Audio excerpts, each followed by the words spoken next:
The draw starts with the post. Then as the boat speed drops to the point at which you can move the paddle, begin to draw. To successfully execute the draw, you will pull the blade towards the waka as well as pushing your hip towards the blade.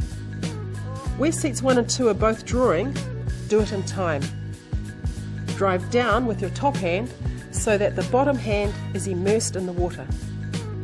This helps to ensure that the water is being pushed under the hull and not into the hull, as demonstrated here by Megan.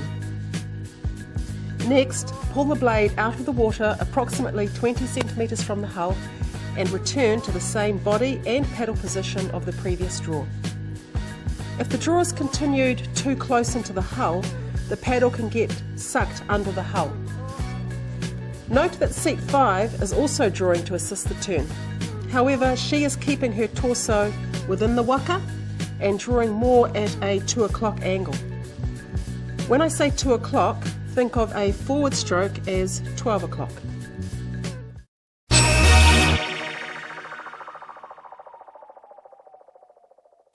Turning the waka is 100% teamwork. Turns can be the deciding factor in winning the turn races, which include 1,000 metres and 1,500 metre distances, depending on which age division you are racing in. In this clip, you'll see the difference a good set of turns can make to your chances of doing well in a race.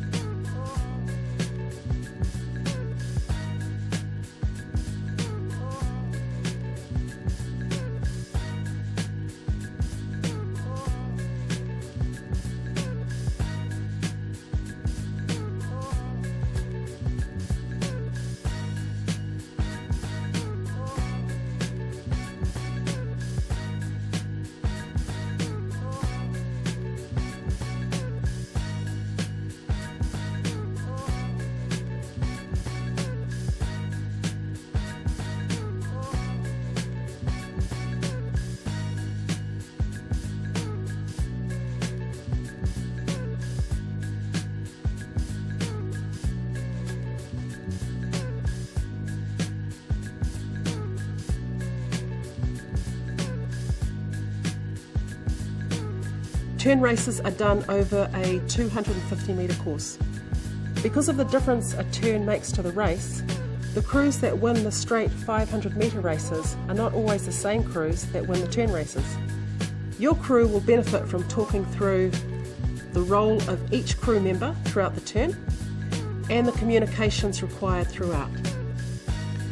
The steerer should sit down and talk with seats 1 and 2 and draw on paper their intended line of travel throughout the turn. Points which you might pay particular interest to include the angle of approach, at what point will seats 1 and 2 come in to assist the turn, who if anyone will call the turn, the angle of exit from the turn, and who if anyone will give the command to commence forward paddling out of the turn. It's crucial that you're all on the same page for this. It is very common for the steerer, seat 1 and seat 2 to each have totally different ideas on their intended line of travel throughout the turn, but they've never thought to talk it through to check. If the steerer isn't experienced, then the coach needs to direct this discussion. Remember, a turn is never as simple as the crew getting the waka to go around the flagged buoy. You'll find the turn rules at the website www.wakaama.co.nz under section 15 of the Ngā Kaihoe o Aotearoa sprint race rules.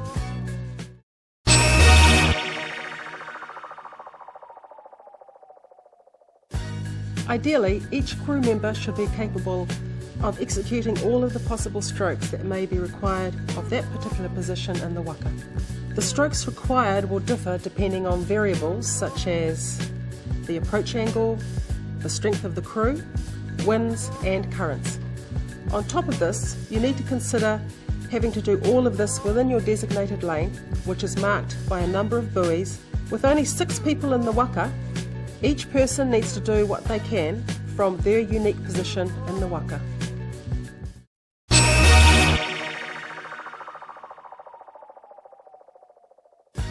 In this first turn, the first thing you see seats 1 and 2 doing is posting. They're using the post to create a pivot point around the flagged buoy.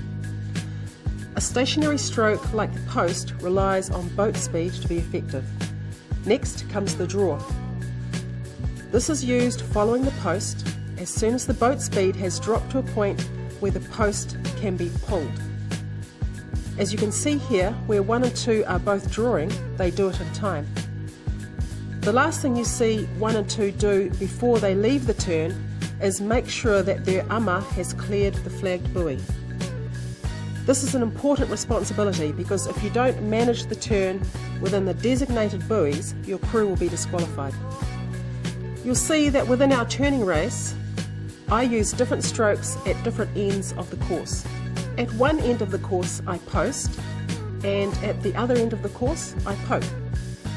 In order to maintain as much boat speed as possible, I post to bring the front of the waka around the turn.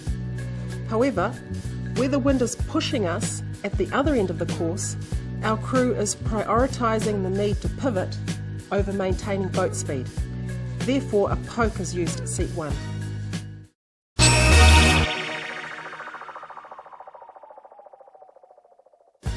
When we take a look at the turn this time, pay attention to what they're doing in seats 3, 4 and 5. Where 1 and 2 become occupied with turning the front of the waka, seat 3 becomes the stroke, setting the pace. Seat 3 needs to resist the temptation to paddle at the same rate that was being done by 6 paddlers. The rate should be one that 3 paddlers, seats 3, 4 and 5, can be effective with. Meanwhile, seats 4 and 5 paddle in time with seat 3. All 3 paddlers should be ready to hold water and or back paddle if there is a risk of going outside their designated lane. If it is apparent that the waka is at risk of going outside the left-hand lane buoy, seats 3, 4 and 5 must ease up on paddling or stop paddling, or back paddle to ensure that the turn is completed within your lane. However, do not ease up or stop paddling until after the turn has been called, because these posts or poke rely on boat speed to be effective.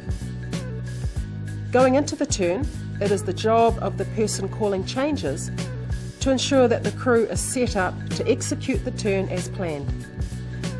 It's okay to call short sets in those few sets prior to the turn.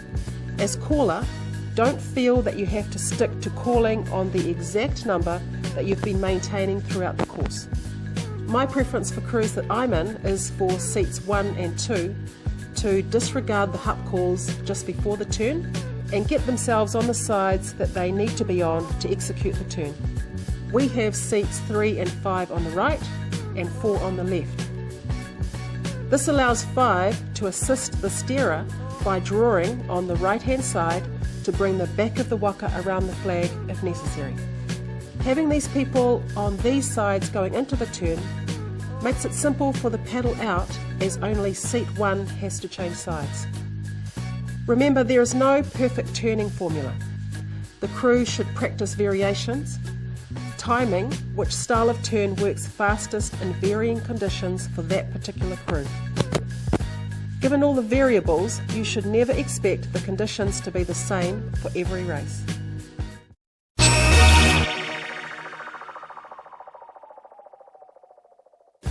The steerer's job for the turn is to set the waka up, to come in on the correct angle for the turn, to bring the back of the waka around the buoy and to ensure that the waka stays within its designated lane throughout the turn.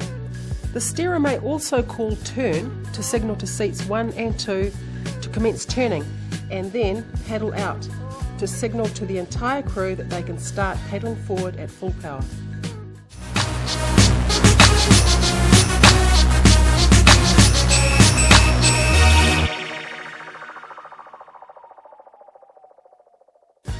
Unless someone else is designated the role prior to the waka leaving shore, the steerer is considered to be the skipper. If any incident occurs, remember that the skipper is legally responsible. Key responsibilities for the steerer during a sprint race include lining the waka up for an approach to the start line that will not stress the crew, adjusting the approach if necessary to compensate for any current or wind. You should know what the start procedure is, know where the finish line is, and know the colour of the flags of your designated lane. You must also keep the waka within the designated lane throughout the entire race, not just at the turns. Your number one priority through the straight run from one end to the other of a sprint race is keeping the waka tracking in a straight line. When you're learning to steer, avoid becoming fixated on trying to paddle steer. The waka will travel more quickly if you are maintaining a straight line by poking occasionally than if you're trying to paddle steer but zigzagging your way to the other end of the course.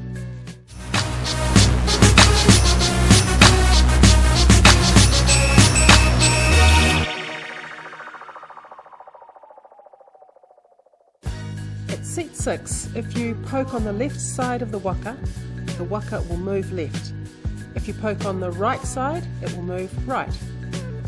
The key here is the depth of the paddle in the water and the angle of the blade on the side of the waka. The deeper the blade in the water, the more bite the blade applies to move the waka left or right. Similarly, the more the angle of the blade is increased, the more the bite is also increased. The position of the rudder determines the drag on the waka.